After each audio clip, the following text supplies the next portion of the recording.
Hello guys, welcome to our YouTube channel DM law classes.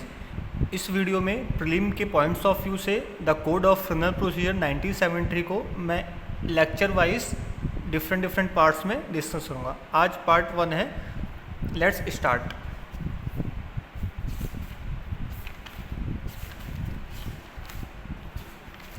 ये basically the code of criminal procedure 1973। इस lecture में हम prelims point of view से discuss करेंगे। तो आप एकदम हेडफोन मोड में हो जाए, पेपर एंड मोड। जो इंपॉर्टेंट पॉइंट्स बताऊँ आप अपनी बेरेक्ट में मार्क कर सकते हैं या आप इसके नोट्स भी बना सकते हैं। इन डिटेल डिस्कस नहीं होगा यहाँ पे। इन डिटेल मैं ऑफलाइन क्लास में डिस्कस करता हूँ। तो यहाँ पे बेसिकली आपका प्रीलिम्स पॉइंट ऑफ व्यू से जो इंपॉर्टेंट सेक्शंस हैं डिफरेंट स्टेट्स, किसी भी स्टेट्स के लिए, क्योंकि सीआरपीसी जो है वो हर एक स्टेट में पूछा जाता है। तो हम स्टार्ट करते हैं the code of criminal procedure 1973। Basically इसकी जो इनैक्टमेंट डेट है 25 जनवरी 1974, ये नहीं पूछी जाती है।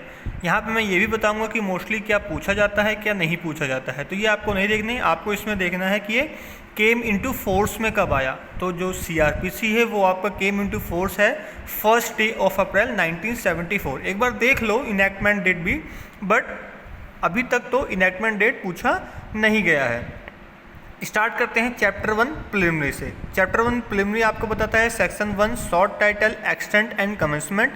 Short title, extent and commencement basically बात करता है कि ये जो एक्ट है क्या है। दिस एक्ट में be called the code of criminal procedure 1973। देखो पूरी बेरेक्ट्स में एक एक वर्ड के ऊपर इंपॉर्टेंस दिया जाएगा, क्योंकि बेसिकली जो प्रीलिम्स है अब कुछ भी पूछ सकते हैं। लिसन केयरफुली, एक भी वर्ड्स हमें मिस नहीं करना है। एक भी वर्ड्स का जो कुछ इंपॉर्टेंट वर्ड्स है मैं उसका मीनिंग भी बता दूँगा। जैसे for example short title. Short title का मतलब है इंटरप्रेटर ऑफ स्टैच्यू। देखिए आप मेरी बेरेक्ट में लिखा भी होगा। और जो इसका सबसेक्शन 2 है सेक्शन 1 का, ये बताता है कि ये इंक्लूडिंग करता है state of Jammu and Kashmir. ये कौन सा लॉ है? JNK जो रेगुलेशन एक्ट है 2019 एक्ट में, उसमें आया। तो याद रखिएगा 31 अक्टूबर 2019 एक्ट। एक और बात गाइस, थोड़ा स्पीड में बोलूँगा, तो अगर आपको थोड़ा फास्ट है तो आप स्लो करके देख सकते हैं, बिकॉज क्योंकि प्रीलिम्स पॉइंट ऑफ व्यू है तो थोड़ा स्पीड में वॉइस रहेगी, थोड़ा फास्ट रिवीजन रहेगा पॉइंट ऑफ व्यू से। सेक्शन 1 ये भी बताता है कि आपको जो चैप्टर 8, 10 एंड 11 है वो अप्लाई नहीं होगा। कहाँ अप्लाई नहीं होगा? 2 याद करने हैं आपको। एक तो state of Nagaland and tribal areas. अब ये भी पता होना चाहिए चैप्टर 8, 10 एंड 11 किस किस सेक्शंस में आते हैं। सेक्शन 106 से 124 आपका चैप्टर 8 आता है। चैप्टर 10 आपका 129 से 148 के बीच में आता है। और चैप्टर 11 आपके 149 से 153 के बीच में आते हैं। ये बेसिकली पब्लिक ऑर्डर से डील करते हैं ये तीनों के चैप्टर। तो ये आपको इसमें याद रखना है। बट एक ये भी याद करना है, एक जो आपका एक्सेप्शन बोल सकते हैं आप, जो स्टेट गवर्नमेंट है वो नोटिफिकेशन करके 3 वर्ड इसमें याद करने हैं। 4 वर्ड ये जो आप देख सकते हैं सर्कल हुए होंगे, सप्लीमेंटल, इंसिडेंटल, कॉन्सिक्वेंशल और मॉडिफिकेशन। ये 4 वर्ड आपको एकदम ध्यान से देखने, बिकॉज इससे क्वेश्चंस पूछे जाते हैं मोस्टली एग्जाम में, राइट।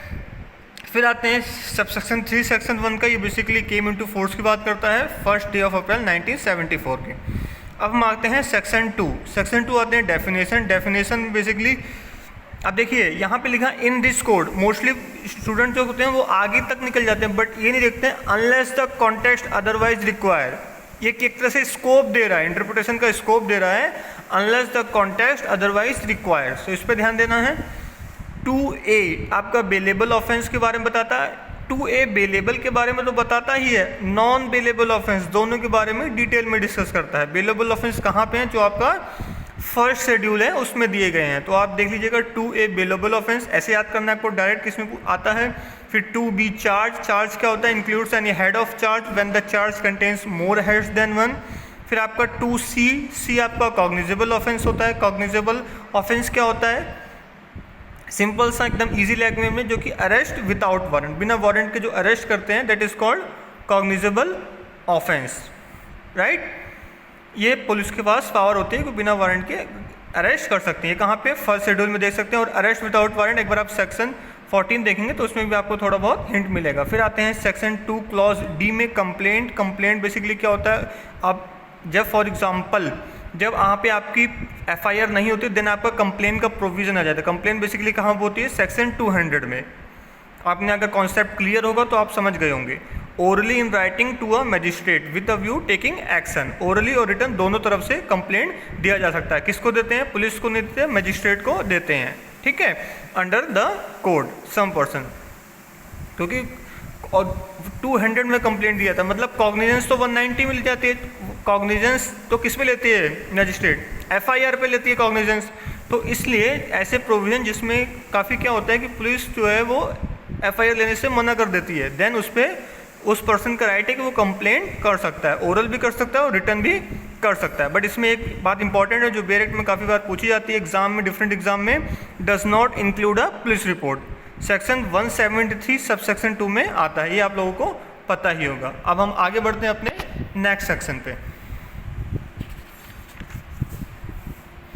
इसके एक्सप्लेनेशन देखिए क्या कह रहा है। एक्सप्लेनेशन बता रहा है कि a report made by police officer in case which disclose after, जब जो पुलिस ऑफिसर रिपोर्ट बनाएगी किसके द्वारा? After investigation commission of a non cognizable offence deemed मतलब होता है मान लिया जाएगा, और यहाँ पे सेल है, सर मतलब कंफर्म माना जाएगा, और मे होता है डिस्क्रिशनरी पावर। तो इन दोनों का डिफरेंस पता होना चाहिए आपको। To be a complainant and the police officer by whom such report is made shall be a deemed to be a complainant, मान लिया जाएगा। फिर आपका 2E में हाई कोर्ट है, इसमें खाली इतना याद रखना है कि 2E में क्या होता है? हाई कोर्ट आता है। फिर आपका 2F में क्या है? इंडिया मतलब क्या होता है? Means the territories to which this code extend. फिर आपका आता है 2 सेक्शन 2 क्लॉज G में आपका इंक्वायरी आता है। इंक्वायरी क्या होता है? Other than a trial. अगर आप सेक्शन 116 और 117 पढ़ेंगे तो उसमें भी इंक्वायरी की बात करी गई है, right, conducted under this code by magistrate और अ कोर्ट, राइट। फिर हम आते हैं अपने नेक्स्ट सेक्शन 2H क्या बताता है? इन्वेस्टिगेशन। इन्वेस्टिगेशन में क्या होता है? सारी proceeding, all the proceeding under this code for the, किसके लिए? जो ऑब्जेक्टिव क्या होता है इन्वेस्टिगेशन का? Collection of evidence. तो इन्वेस्टिगेशन का ऑब्जेक्टिव पता होना चाहिए, क्या?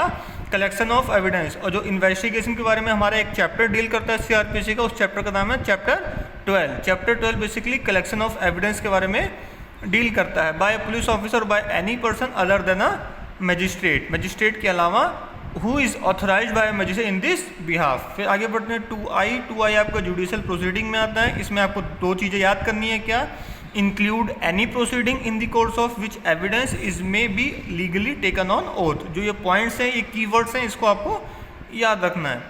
फिर हम आते हैं 2J बेसिकली आपका लोकल ज्यूरिडिक्शन की बात करता है। अगर मैं लोकल ज्यूरिडिक्शन की बात करूं तो आप सेक्शन 177 से 184 के बीच में देखेंगे तो इसमें आपको मिलेगा, लोकल ज्यूरिडिक्शन की बात कहता है।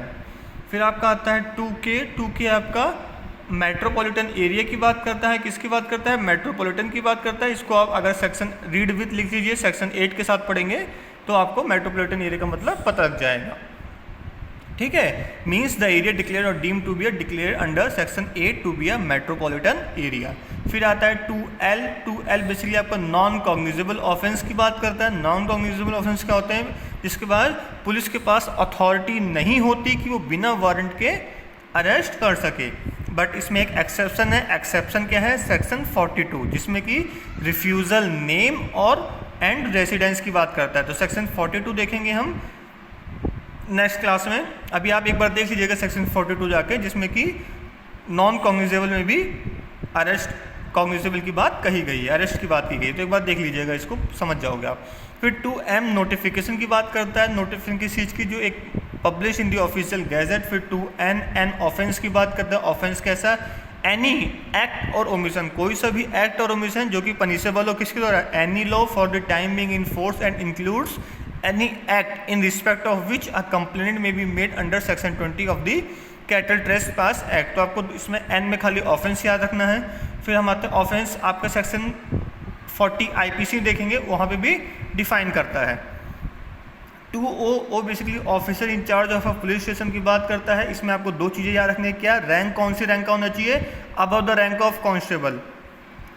एक पहले यह रखना above the rank of constable, और जब स्टेट गवर्नमेंट डायरेक्ट करे किसको? Any other police officer so present. तो ये जो कीवर्ड्स हैं इसी में प्रीलिम्स में क्वेश्चन पूछे जाते हैं, डायरेक्ट नहीं पूछे जाते हैं। कीवर्ड्स बीच बीच में से स्टेट्स पूछने लग गए हैं, तो इस पर ध्यान देना है। नेक्स्ट मूव करते हैं अपने नेक्स्ट सेक्शन पे। नेक्स्ट सेक्शन आपका आता है 2P बेसिकली क्या होता है? प्लेस के बारे में बताता है। प्लेस बेसिकली क्या होते हैं? Includes a house, building, tent, vehicle and vessel. 2P आपका प्लेस के बारे में बताता है। फिर आपका 2Q आपका प्लीडर के बारे में बताता है। प्लीडर मतलब प्रोसीडिंग इन एनी कोर्ट, कौन करेगा प्रोसीडिंग? एडवोकेट एक्ट है हमारा 1961, उसके बारे में डील करता है।